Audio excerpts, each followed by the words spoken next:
Hello दोस्तों, design patterns की इस वीडियो सीरीज़ में आपका स्वागत है। इस वीडियो सीरीज़ में हम लोग कंप्लीट डिज़ाइन पैटर्न देखेंगे और देखेंगे प्रैक्टिकल एग्जांपल भी देखेंगे कैसे हम कोड में हम डिज़ाइन पैटर्न को कैसे हम यूज कर सकते हैं। तो चलिए डिज़ाइन पैटर्न की डेफिनेशन पे चलते हैं। क्या कहती है design patterns? So design pattern are typical solution to commonly occurring problem in software design.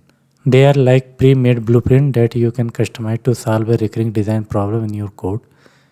You can't just find a pattern and copy it into your program the way you can with off-the-shelf function or libraries. तो इसका क्या मतलब है? इसका ये मतलब है कि डिज़ाइन पैटर्न जो होते हैं वो सॉफ्टवेयर कोडिंग में जो हम कोई भी प्रोग्राम लैंग्वेज यूज करते हैं, जो कॉमनली अकरिंग प्रॉब्लम होती है उसको सॉल्व करने के लिए डिज़ाइन पैटर्न बनाए गए हैं। एक्चुअली क्या होता है कि सॉफ्टवेयर डिज़ाइन में जैसे कोई एक प्रॉब्लम है तो उसको इम्प्लीमेंट करने के डिफरेंट तरीके हो सकते हैं। मे बी डेवलपर ए उसी प्रॉब्लम को डिफरेंट तरीके से इम्प्लीमेंट कर सकता है, डेवलपर भी उसी प्रॉब्लम को डिफरेंट तरीके से इम्प्लीमेंट कर सकता है। तो यहाँ पे आप देख रहे हो डिफरेंट डेवलपर्स उस प्रॉब्लम को डिफरेंट वे में इम्प्लीमेंट कर सकते हैं। बट डिज़ाइन पैटर्न आपको एक कॉमन सॉल्यूशन प्रोवाइड करता है जिससे आप उस प्रॉब्लम को आप सॉर्ट आउट एड्रेस कर सकते हो। ठीक है, तो design pattern are typically categorised into 3 main groups based on their purpose. First है क्रिएशनल पैटर्न, सेकेंड है स्ट्रक्चरल पैटर्न और थर्ड है बिहेवियरल पैटर्न। क्रिएशनल पैटर्न्स की बात करें तो these pattern provide various mechanism to create object increasing flexibility and reusability of the code. They control the object instantiation process. तो जो creational design patterns होता है वो मेनली फोकस करता है ऑब्जेक्ट क्रिएशन पे कि कैसे हम ऑब्जेक्ट को क्रिएट कर सकते हैं जिससे वो हम फ्लेक्सिबिलिटी और रीयूजिबिलिटी को इंक्रीज कर सके अपने कोड में। Structural patterns, these pattern concern the composition of classes and object. They help ensure that one part of the system changes, the entire system doesn't have to be altered. Structural design pattern actually क्या करता है कि ये classes और object को assemble करता है जिससे कि अगर आप किसी एक पार्ट में चेंज करते हो तो इंटायर सिस्टम पे उसका इफेक्ट ना हो। थर्ड है हमारा behavioural patterns. These pattern are concerned with the algorithm and the assignment of the responsibilities between objects. They describe how objects communicate with each other.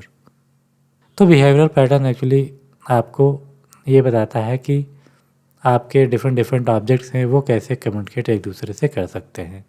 चलिए इसको थोड़ा डिटेल में और इसकी कैटेगराइज करते हैं, कैसे डिज़ाइन पैटर्न को कैटेगराइज किया जाता है। तो आप यहाँ पे ये डायग्राम देख रहे हो कि डिज़ाइन पैटर्न्स को 3 कैटेगरी में मेनली डिवाइड किया गया है, क्रिएशनल, स्ट्रक्चरल एंड बिहेवियरल।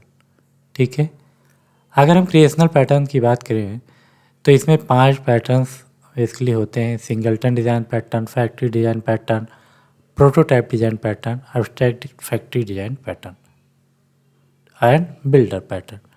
ठीक है, यहाँ पे ये जो फैक्ट्री डिज़ाइन पैटर्न है इसको फैक्ट्री मेथड डिज़ाइन पैटर्न भी कहते हैं। इसी प्रकार स्ट्रक्चरल डिज़ाइन पैटर्न देखें तो इसमें डिफरेंट डिज़ाइन पैटर्न होते हैं, like adapter design pattern, bridge design pattern, composite design patterns, decorator design pattern, facade design pattern, flyweight design pattern and proxy design pattern. ठीक है, इसी टाइप से अगर हम बिहेवियरल डिज़ाइन पैटर्न की बात करें तो इसको डिफरेंट टाइप में हम डिवाइड कर सकते हैं: chain of responsibility design pattern, command design pattern, interpreter design pattern, iterator design pattern, mediator design pattern, memento design pattern, observer design pattern, state design pattern, strategy design pattern, template design pattern and visitor design pattern. ये सारे design pattern आप कोई किसी language specific नहीं है, ये आप software design आप किसी भी प्रोग्रामिंग लैंग्वेज में आप अपना कोड लिख रहे हो, ये आप डिज़ाइन पैटर्न आप अपनी प्रॉब्लम के अकॉर्डिंग आप डिज़ाइन पैटर्न ये सारे यूज कर सकते हो। ठीक है, तो चलिए नेक्स्ट वीडियो हम लोग देखेंगे कि क्रिएशनल डिज़ाइन पैटर्न्स क्या होते हैं, प्रैक्टिकल एग्जाम्पल के थ्रू हम उसको देखेंगे। Thank you.